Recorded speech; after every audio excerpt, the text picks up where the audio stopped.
តានឹងមានអ្វីកើតឡើងប្រសិនបើមិនមានប្រទេសអាល់បានីសមុទ្រអាដ្រីយ៉ាទិកនិងសមុទ្រអ៊ីអូនៀននឹងរួមបញ្ចូលគ្នា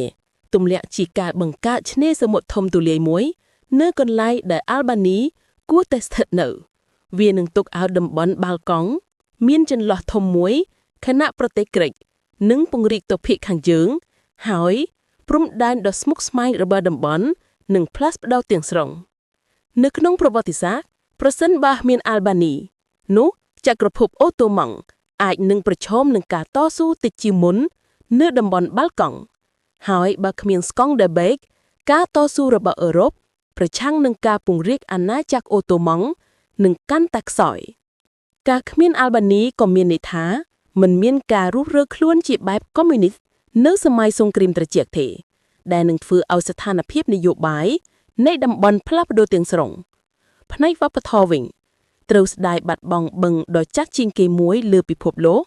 បាត់បង់បឹងកែជាង175,000គ្រឿងនិងប្រទេសដែលមានរថយន្ត Mercedes ច្រើនជាងគេផងដែរ